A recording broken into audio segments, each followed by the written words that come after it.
Le morning, les GG, tout sur les dessus de l'actu, les grandes gueules.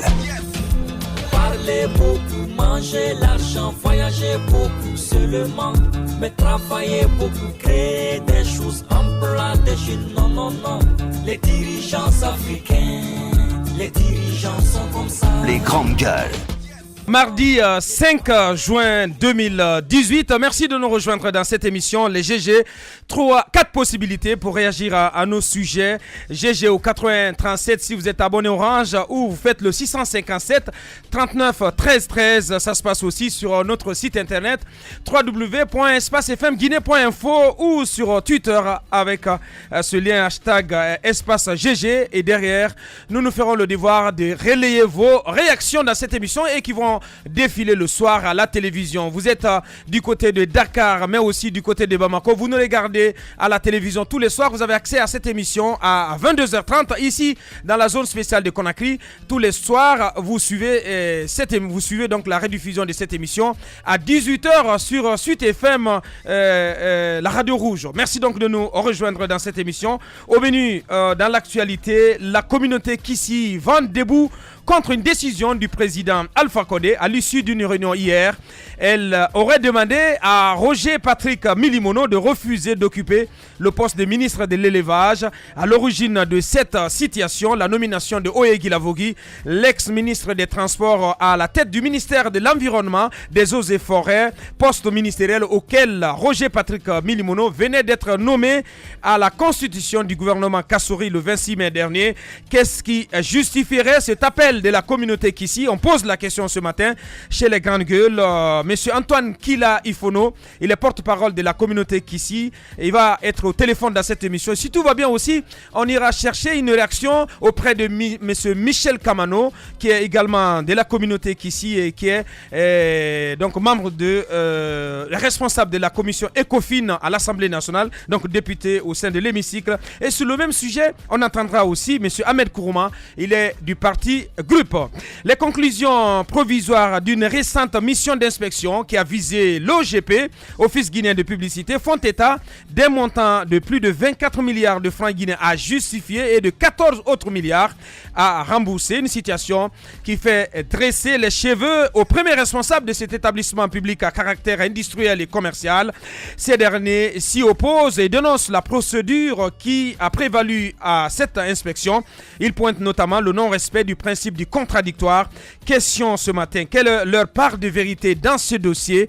On pose cette question dans la deuxième partie à notre invité qui n'est autre que M. Paul Moussa Diawara, directeur général de l'Office guinéen de publicité. Il sert avec nous dans ces studios. Merci de rejoindre l'équipe. Roby, bonjour. Bonjour. Bonjour Tamba Zakari Milimono. Bonjour Abakar, bonjour à tous. Moussa Moïse Sila, Nabila Moussa Moïse Sila, bonjour. Bonjour Bakatiti Diallo. Bien. Bonjour Ahmed. Bonjour Abakar. Bien.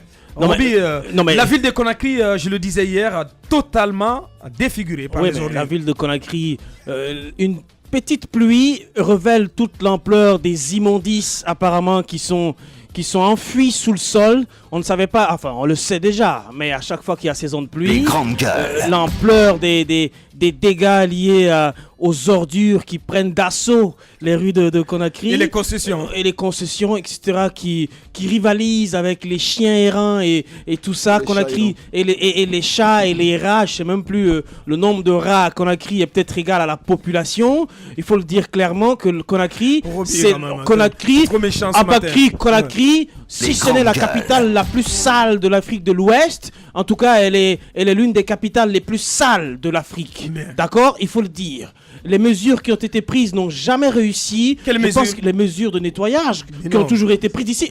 Excuse-moi, il y a quand même eu des mesures qui ont été prises, mais ça n'a jamais réussi. Le nombre de camions poubelles, elle est insuffisante à Conakry. Il faut instaurer un système de tri des ordures. Les ordures, c'est de l'argent. Ce n'est plus une question de PME, c'est une question industrielle. Il faut le dire. Il faut l'enlever dans le portefeuille du gouvernorat et du MATD. À qui la faute, Il faut enlever la gestion de l'ordure dans le portefeuille du gouvernorat et du MATD et le confier à des entreprises spécialisées dans le domaine, qui ont la performance. Ahmed, permets-moi, après tu diras ce que tu veux, qui ont la compétence, parce que si tu me laisses pas parler un jour, ton restaurant risque d'être bloqué par le tas d'ordures qui vient qui vient du côté du marché de la tannerie. Comment on appelle le marché Niamalon, comment Magnalon, etc. Donc aujourd'hui, il est important que les autorités prennent à bras le corps cette histoire d'immondices dans Conakry. On assiste à des monticules d'ordures qui existent un peu partout dans la ville de Conakry. Ça sort des caniveaux, ça bloque les routes. Pas plus tard qu'hier. Je ne sais pas si tu as assisté au spectacle du week-end, du samedi. Évidemment. Samedi dernier, les ordures sont venues complètement barricadées. Barricader l'autoroute, la principale voie de Conakry. Il n'y avait pas de passage. Oui, mais encore que ça, c'est des initiatives privées des ordures qui sortent des caniveaux. Non, mais si je dis, au-delà de cette initiative. C'est une manifestation. Mais laisse-moi te dire, au-delà de cette initiative privée, puisque les ordures ont quand même besoin de dire aux autorités que nous aussi nous existons à Conakry, donc ils prennent l'initiative privée de barrer les routes, mais au-delà de ça, la transversale, le Bambeto aéroport, mais ce sont les populations eux-mêmes qui sont venus ramasser les ordures et les mettre en plein milieu de la route, comme pour dire aux autorités, voilà, il faut nous en débarrasser dès maintenant. C'est le même scénario du côté de Yimbaya. Évidemment. Où la circulation est totalement bloquée. Évidemment, et ça crée d'énormes embouteillages aujourd'hui, au-delà de l'aspect fête qui fait que les gens sortent pour aller dans les marchés pour pouvoir préparer les habits de fête et les fêtes de Ramadan. Donc aujourd'hui, les ordures et cette histoire de fête rivalisent. Donc le nombre de bouchons qu'il y a dans Conakry aujourd'hui, c'est indescriptible. Ouais. Conakry est devenu, comme je ne sais, une poubelle géante. Une poubelle géante qui pue. On ne sait même plus comment respirer dans Conakry. On ne peut pas circuler, on ne peut pas respirer. Je comprends pas, franchement. Merci. C'est une honte. Hein? C'est une honte. Allez-y, Ahmed. Alors, pourquoi c'était pas pour couper Roby quand il disait qu'il fallait confier donc la question de la gestion des ordures désormais aux entreprises, tout ça, et que écoutez, je pense qu'on a beaucoup à faire, même dans la gestion des ordures que nous avons. On nous dit que les ordures que nous avons même sont sales.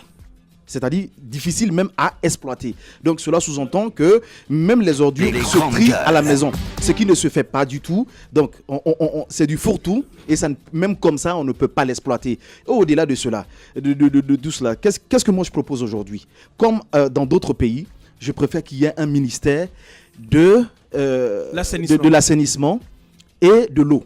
Écoutez, dans quel pays? Non, Roby, écoutez, je veux qu'on soit cohérent. Bien, allez-y, Ahmed. Il peut bien y avoir un ministère et le travail sera confié évidemment à une société privée. Mais on ne peut pas confier la gestion des ordures d'une nation à une société privée comme ça. Ça se fait nulle part comme ça. Donc je veux que vous vous calmez. On est dans la même logique, c'est juste que vous ne savez pas comment expliquer aux populations. Il faut un ancrage institutionnel. Voilà, il faut un ancrage institutionnel. Ouais. L'ancrage institutionnel maintenant est accompagné par une société privée. Voilà, évidemment, qui s'y connaît en la matière. Ce sont des réformes. Donc c'est comme ça. Par exemple, dans certains pays, il y a l'office général du baccalauréat, comme je crois.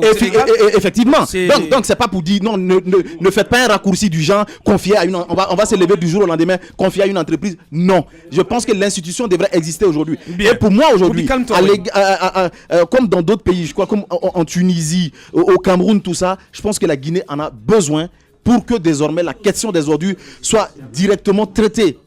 Par les autorités. Pour moi, ça doit passer par cette formule, notamment donc la création de ce ministère de l'assainissement et de l'eau. Donc je pense parce que c'est deux structures qui vont ensemble. Même quand vous allez en Chine, c'est un département qui existe parce que la Chine c'est un département à part entière qui existe, qui s'occupe de l'eau et en même temps de l'assainissement. Donc ce que vous proposez ce matin, c'est que vous préconisez qu'on mette en place un ministère de l'assainissement et de l'eau. Effectivement, parce qu'on a eu beaucoup se sont posé la question pourquoi il y a un ministère aujourd'hui de l'hydrocarbures.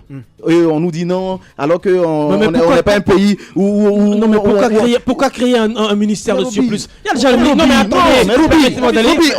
ministère de l'habitat qui existe. Non. Si tu permets, on va organiser le débat. Allez-y, Ahmed. De toute façon, tu es libre et je suis libre de donner mes idées. Et je suis libre de donner des idées en fonction de ce que je vois ailleurs. L'exemple que je donne, la Chine, c'est quand même une puissance. Je vous dis que ça existe. C'est un modèle. C'est un modèle. Quand vous allez au Cameroun, ça existe. Quand vous allez en Tunisie, ça existe. Donc, écoutez, moi, ce sont des exemples que je donne que j'ai vu aussi ailleurs. Alors, je dis que la Guinée pourrait s'inspirer de cela. Je pense que ça pourrait nous aider. Vous parlez de confier à à des trucs, à des entités privées. Est-ce qu'on l'a pas déjà fait à Conakry? On l'a déjà fait. Zoom Lion, vous vous souvenez pas? Transport. Vous vous souvenez pas de Zoom Lion? C'est Ghanéen même qui était même en Guinée. Vous pensez que c'est la formule magique? Ce n'est pas la formule magique. C'est pas une question de PME. C'est pas le confinement des PME qu'on va faire des résultats. Il faut désormais institutionnaliser et que cette institution puisse chapeauter la gestion des entreprises privées qui vont devoir gérer donc ces ordures dans la ville de Conakry. Merci Ahmed. Moussa Moïse, on a tous eu du mal à rallier la radio ce matin. Mais écoutez, de chez moi au rond-point de Koza, je fais moins de 20 minutes. Ouais. Du rond-point de Koza à la tannerie, je fais presque 1 heure de temps. Je me demande qu'est-ce qui se passe. Ouais. Au-delà de l'aspect écologique lié à ces histoires d'embouteillage, ce qu'on oublie, parce qu'il n'y a pas d'évaluation, il n'y a pas d'études là-dessus, mais aussi un coût économique à tout ça, un coût financier. Ouais. Du côté de la France, par exemple, par an, c'est entre 15 et 20 milliards d'euros que la France perd à cause des embouteillages. N'allez pas demander à la petite Guinée qu'est-ce qu'elle perd par an à cause de ces monstres. Parce que ce qu'ils appellent embouteillage là-bas, je pense que si on transpose, nous, nos embouteillages du côté de la France, alors là, les Français vont prendre la mer. Parce que c'est incroyable. Ouais. C'est compact. De toute façon, nous, c'est notre quotidien, Moussa. C'est compact. Vous avez les gens qui sont dans les voitures, les mines crispées, même à jeun, qui savent que c'est un mois de pénitence où il faut faire du bien, mais ils ne peuvent pas te faire du bien. Dès qu'il y a une petite ouverture, ils te foncent dessus, et bien vous cognez, vous engueulez, ils sont même prêts à se battre.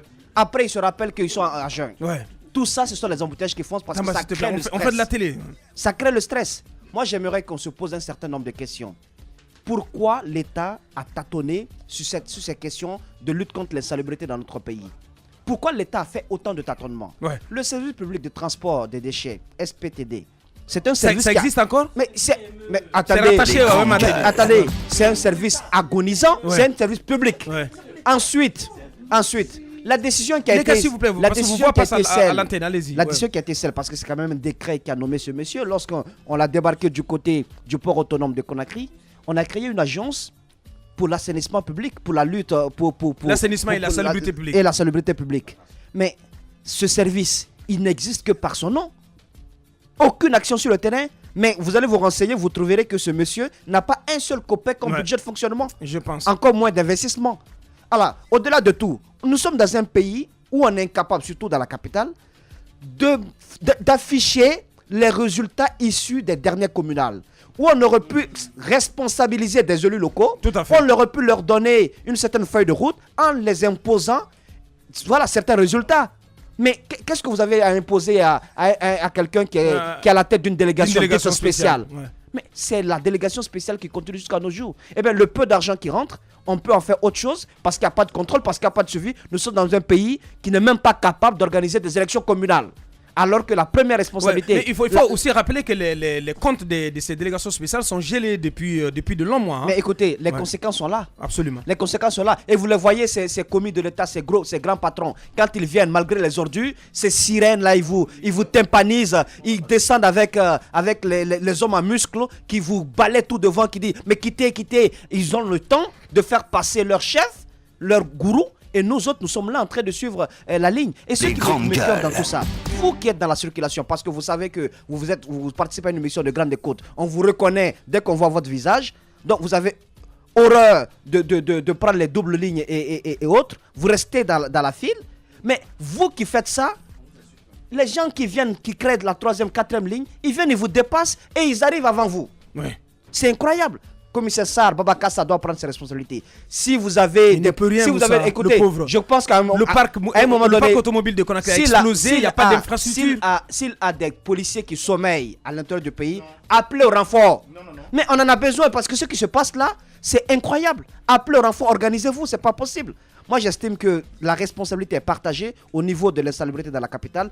Il faudrait que le pollueur soit aussi le payeur. Absolument. Qu'il y ait des mesures coercitives. On n'a jamais instauré ce principe. Qu'il y ait des mesures coercitives. On connaît les familles qui prennent l'eau de ruissellement comme étant un moyen naturel pour charrier les ordures.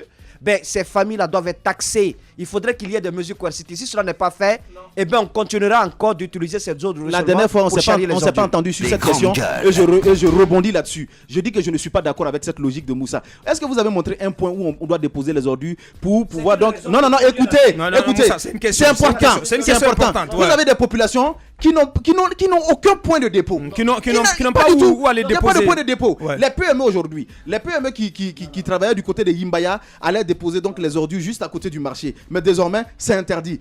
Posez-vous la question, où est-ce que ces PME envoient donc les ordures aujourd'hui? Donc il y a un véritable problème qui se pose. C'est pourquoi je dis qu'il faut une véritable réflexion. Ça ne se limite pas à une question de politique. Ça ne se limite pas à une question d'aller donner à une petite entreprise là-bas pour dire qu'il faut donner à un privé. Ce n'est pas ça. C'est une question d'État. De politique. Bien, allez-y, Tamba. Alors, si l'on... C'est une priorité chaude sur la table du nouveau Premier ministre. C'est pas une... Bon, peut-être. Oui, il doit en faire une priorité. Peut-être oui, s'il doit se faire un peu de résultats immédiatement, qu'il prenne très, très vite à bras le corps cette question. Les grandes gueules. Il en fera une priorité. Mais sincèrement, moi, je ne vais pas rêver. Kassori Fofana était là à un poste très important pour la Guinée. Les partenariats publics et privés. Les investissements. Il y a eu pas mal, les investissements aussi. Il y a eu pas mal de propositions d'entreprises pour travailler dans le secteur de l'assainissement public en Guinée qui n'ont jamais été, dans les démarches, n'ont jamais été facilitées. Alors, quand on me dit réflexion, moi je salue cette idée de Ahmed Camara ce matin, celle d'avoir un département en charge de l'eau et de l'assainissement. Parce que pour moi, c'est une plus grande priorité que d'ériger une direction des hydrocarbures en département. Non, mais à mon avis... Vous oubliez qu'il y a l'hydraulique qui est rattaché à l'énergie. Dans ce cas, vous supprimez l'hydraulique du département de l'énergie. Oui. Je parle donc... Oui, bien sûr. Voilà, donc ça n'a rien à voir avec les hydrocarbures. Permettez-moi, oui, non. Lorsqu'on a fait des hydrocarbures un ministère, à mon avis, la plus-value pour la Guinée est beaucoup plus insignifiante par rapport à si nous avions un département qui structurait tout, qui organisait l'activité et duquel on attendrait de véritables résultats. Alors, Moussa Moïse disait il faut peut-être que nos représentants communaux prennent fonction, on exigera. J'ai envie de poser la question, qui va exiger quoi, de qui? Comment leur imposera-t-on notre desiderata par rapport à la salubrité publique? Moi, j'ai bien envie de dire qui va pouvoir le faire. Mais ce sont les populations, Tamba. Les populations. Mais depuis toujours, c'est ce que nous faisons. C'est ce que nous faisons. N'avons-nous pas élu le professeur Alpha Condé? Mais si. On l'a élu. Nous avions des attentes. Qu'il l'a écouté, qu'il l'a consigné à l'intérieur d'un projet de société. Qu'est-ce qui en est fait à ce jour? Allez entre Yataya et Fulamadina. Il y a un tas d'ordures qui a presque coupé la route. Alors tous les véhicules qui viennent, avec notamment les représentants de l'État, tous ceux qui viennent, ils disent aux ordures, s'il te plaît, laisse-moi passer un peu. On se fera un petit chemin. Les ordures regardent et puis elles disent, oui, tu peux passer. Les grandes gueules. Et c'est comme ça, quand tu arrives, tu dois attendre. J'ai bien aimé cette personnalisation. Donc elle régule la circulation. Mais absolument, les ordures déterminent désormais le sens de la circulation. J'ai vu une fois que les routes au niveau de Bonfim étaient complètement coupées par les ordures qui prennent possession de la route. Absolument. Ouais. C'est elles qui dictent. Elles ont pignon sur rue. Absolument. Et je pense que l'expression aussi est particulièrement pour ceux dont nous sommes en train de parler. Ouais. Mais moi, je veux dire, ça là, on l'a dit depuis. On le dit aujourd'hui. Ahmed Camara a parlé tout à l'heure de réflexion. Il faut une réflexion mûrie. On n'ira rien trouver que ces gens ne connaissent déjà. Ils savent ce qu'il faut faire. C'est un pessimiste. Mais non. Ils savent ce qu'il faut faire à Bakar Diallo. Il y a des spécialistes dans le pays qui ont... D'ailleurs, on les a reçus plusieurs fois dans ce studio-là. Auprès de l'administration, il y a également des gens qui savent ce qu'il faut faire. On a vu ce qu'on a fait avec Mathurin lorsqu'il est venu en voulant instituer une journée où tous les Guinéens, dans une perspective civique, se mobiliseraient pour nettoyer leur quartier. Ben on a dit non, lui, il vient chercher le pouvoir. Ouais. Il vient chercher le pouvoir. Si on ne lui retire pas l'assainissement, ce monsieur, il va te voler la vedette, monsieur Alpha Condé. Et le professeur Alpha Condé, qui regarde bien ça, il va dire bon d'accord, et on retire ça, on donne aux militaires. Ça ne marche pas avec les militaires, on crée l'ANASP, Agence nationale d'assainissement et de salubrité publique. On crée quelque chose de grand. Et on en attend des résultats. Mais on voit ce que c'est. Ensuite, le même gouverneur va dire, il y a des emprises publics qui sont toujours maintenus par des véhicules qui stationnent de manière totalement inacceptable. Il va lancer une campagne pour débarrasser tout ça. On dit au président la même chose. Mathurin n'est pas venu pour jouer. Hein. Si tu le laisses, il va te voler ton fauteuil. Et on fait récupérer ça par le ministère de la Sécurité. Absolument. Ouais. Aujourd'hui, on sait ce qu'il en est. Pour terminer, j'ai bien ri par rapport à ce que Moussa dit. C'est tellement vrai. Quelque temps, j'étais dans un taxi, à Casablanca, et le chauffeur, il a dit, vous voyez ici, il m'a montré un endroit. Il dit ici, quand les embouteillages te prennent, ta journée est foutue. Je dis, ah oui? Il dit oui. J'ai dit, mais ça prend combien de temps en moyenne? Il dit, mon frère, voilà, tu peux prendre 15 minutes dans un embouteillage ici. Je l'ai regardé et je lui ai dit, bienvenue à Conakry. Merci. Non mais, allez-y, Roby pour clore. Aujourd'hui, quand vous prenez la question des ordures, il n'y a pas de réflexion à faire. Et lorsque j'entends Ahmed me dire qu'on les confie à des petites entreprises, etc., je ne suis pas en train de parler de petites entreprises, mais a-t-on besoin de créer un ministère pour gérer des...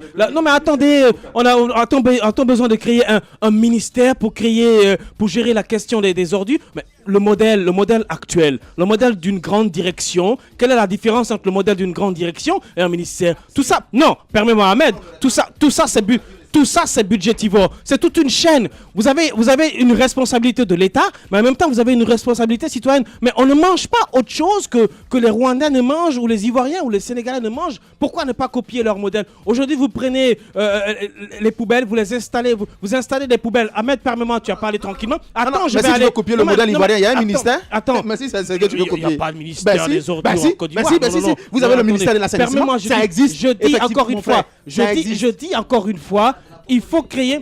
Je dis encore une fois que la question des ordures, c'est une question d'industrie. Oui, mais pourquoi tu es contre? Contre quoi? La création, l'idée de création des ministères pourquoi va-t-on prendre de l'argent pour injecter dans un ministère qui finalement va faire le rôle? Quel rôle? Il faut industrialiser la question. Il faut ramasser, il faut trier. Il ne comprend pas du tout ce matin. Il est totalement à l'ouest. Non, attendez, il faut rendre... Il faut rendre les ordures, il faut transformer les ordures en une question économique. Nous sommes dans un pays où il existe encore l'importation des sachets plastiques non destructibles. Il faut demander à ces industries-là qui fabriquent les sachets plastiques d'arrêter. 40% ou ces expériences-là, permets-moi, 40% ou 50% de nos ordures, ce sont les sachets plastiques. Vous avez aujourd'hui un jeune du côté de Kabélé qui utilise les bouteilles d'eau ce